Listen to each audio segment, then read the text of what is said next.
66 News, first at 10. Helping the neediest in our community. One local vaccination clinic's mission was to get the COVID vaccine to underserved people.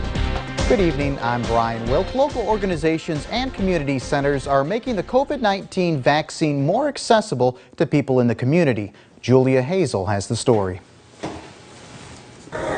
Allegheny Health Network St. Vincent Hospital has partnered with Booker T. Washington Center to host a vaccination clinic for the community. Carol, a retired school teacher, says that she was anxious about making the decision to get the vaccine, but didn't go in today without some support. It was kind of hard for me to come to the, make a decision to go ahead and do it. With support from her brother, she finally decided to get the vaccine. That's one of the reasons, like I said, I came to the conclusion because me and my brother, first we hesitated. We talked about it for a while, and then I said, well, if my brother does it, I can do it. People who received their first dose today were pre-scheduled for the clinic. So community center leaders who actually involve church leaders got people on our schedule here. People that had been maybe hesitant getting the shot, now they're given this opportunity. Now the idea behind this clinic is to provide over 600 first dose Pfizer vaccines directly to the community, including those in desperate need in the 1A group. There's such a big gap between who's getting the vaccine and who has not gotten the vaccine. And we know that underrepresented minorities haven't gotten as many vaccines as we want to see. Carol says getting the vaccine is important for everyone. We have to think about our family members and, people we come in contact with, because we don't know who has the virus. The next vaccination clinic for people to get their second dose will be 3 weeks from today. Julia Hazel, Fox 66 News. Let's take a look now at the latest COVID-19 vaccinations in Erie County. 56,274 vaccinations have been administered. In Crawford County, the number 28,062. And in Warren County, 7,984 shots have been given. Across Pennsylvania, over 2.9 million people have been vaccinated. And you can look for this logo on our website, yourerie.com, for the latest information on where and how you can sign up for a COVID-19 vaccination. Some local representatives say if the $1.9 trillion COVID relief legislation becomes law, it would have an impact on the people across the Commonwealth. Chelsea Swift joins us in the control room after speaking to officials in the Erie community who may have some differing opinions on the bill. Chelsea. Hi, Brian. That's right. Some differing opinions on this bill, which would include a $1,400 stimulus check, which if it was approved on Tuesday. The Senate passing President Joe Biden's $1.9 trillion COVID relief bill on Saturday. Representative Ryan Bizzarro is calling the bill a good package for American people. But $350 billion of that is coming back to state and local government. So that's a significant portion for Pennsylvania.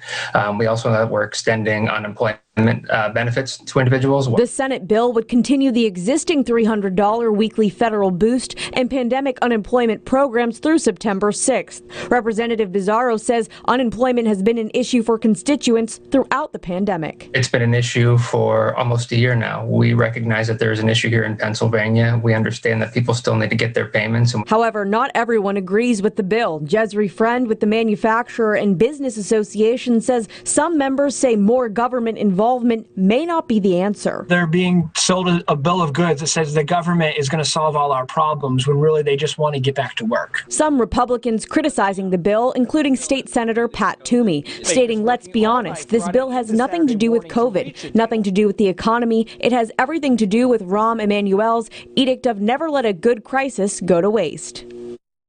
Now, this bill does include $20 billion to increase vaccine distribution and $50 billion to COVID testing if approved by the House on Tuesday. Brian?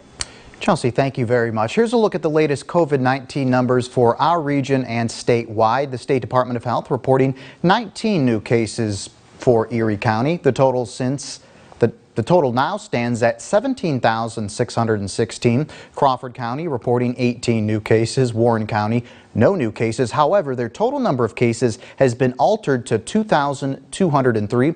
Chautauqua County continues to report a total of 7,663. Ashtabula County reports 4 new cases Sunday. Across Pennsylvania, 1,658 new COVID-19 cases reported, raising the total to over 948,000. The Commonwealth also reporting 32 new deaths. That total now stands at 24,349. The Erie County Courthouse is set to reopen to the public starting tomorrow. Administration will use CDC social distancing guidelines, and masks will be required inside the courthouse. The decision comes as the Erie County health officials see a reduction in COVID-19 cases. The public is still encouraged to utilize electronic services and meet virtually when possible. In addition to the courthouse, the Erie County Public Library will also reopen tomorrow. The library has partnered with the Erie County Department of Health to ensure the reopening adheres to all COVID-19 safety guidelines. The library expects to remain open as long as local COVID-19 case numbers remain sustainable. An update on an Erie surgeon and his fight against the devastating effects of COVID-19. UPMC Hammett Dr. Carl Sion had a double lung transplant after his lungs were destroyed by COVID-19. On Facebook, his wife Anita is reporting he has pneumonia and is being treated. She says this happens to 80% of lung transplant patients, but doctors are not worried. Also on Saturday, Dr. Sion, his trach masked for 9 hours and 50 minutes. His goal was 8 hours. She says he is standing better, and you can see it's getting easier. And we have more news coming up, but first, meteorologist Craig Flint has your Fox First forecast. Hey, Craig. Hi, Brian. Another chilly night tonight, but the temperature turnaround starts as we go into Monday. That's a live look right now at the U.S. Netting weather cam. Mainly clear sky, light variable wind speeds. So temperatures tonight are going to be pretty